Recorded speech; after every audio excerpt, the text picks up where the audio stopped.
Well, we haven't had a bad red tide in a while. It's lucky. Yeah. Because it's not a good thing.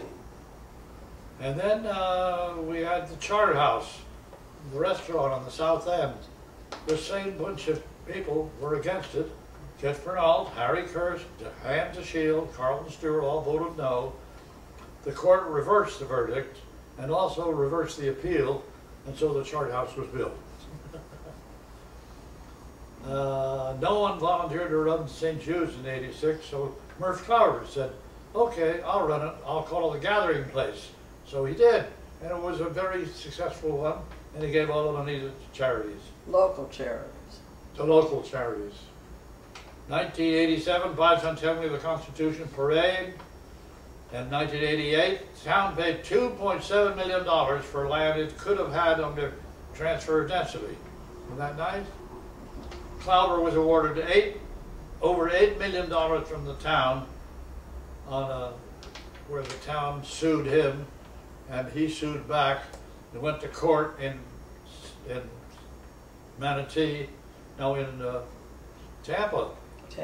And he won, and he settled for $6 million in cash. Well, he made that concession because he said that he wanted to give the people of Longboat Key a break. That he won. Certainly. He didn't want to. Oh boy. In 1989, Beach Renourishment was voted on. Okay, your time's about up. It was defeated, and it defeated again in, oh boy. But they diddled around with it with a 80-20 plan, and it was passed by 15 votes. That's how close we've had to not having beach renourishment. Well, it was a controversial issue, and now it's just sort of, become just precedent. They do a year, and it's huge amount of money now. You're talking about $40 million, that they talk about now. Durant Park was started. Jim Durant's wife, deceased wife, Joan, wanted a little theater. But these commissioners wanted passive recreation.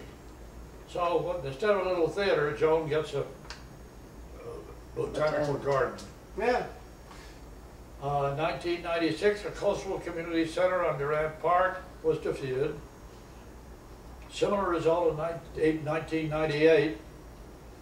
PIC was against it. The Public Interest Committee was against it then. I think they've changed their mind. In 9/11, George Bush was at the colony, and the next day, you know what happened.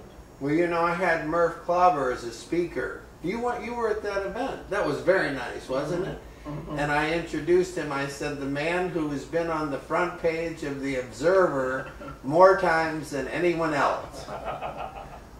Well, anyway, Claire and I were at the colony that night before, and we met a lot of the Secret Service men. It was fascinating. And we met George Bush. And we met George Bush that night. But the whole thing was fascinating. It was quite a...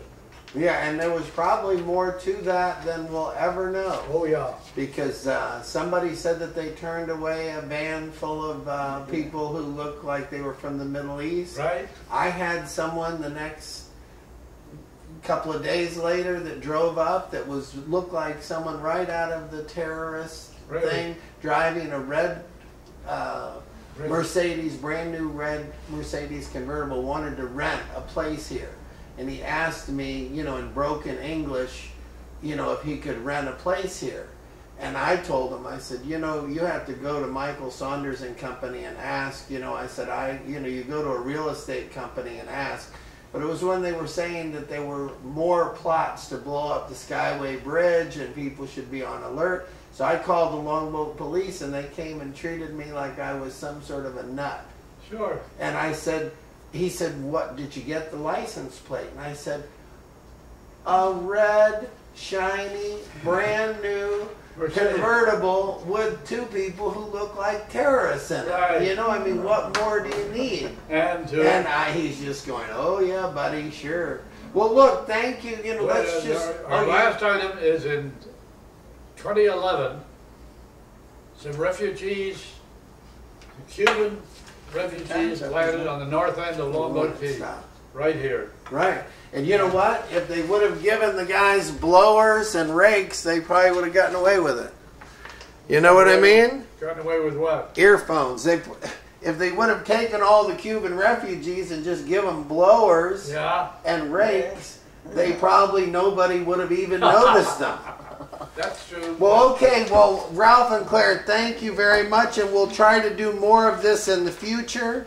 And you know, this is just another effort to kind of preserve the history of Longboat Key. I got to mention the fact that a local guy interpreted for our police department when the Cubans landed. A guy named Ortiz, who has a landscaping business. Right.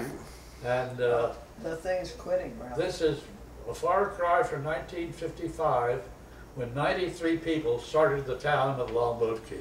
Well, thank you very much, and we'll just go ahead and stop right now.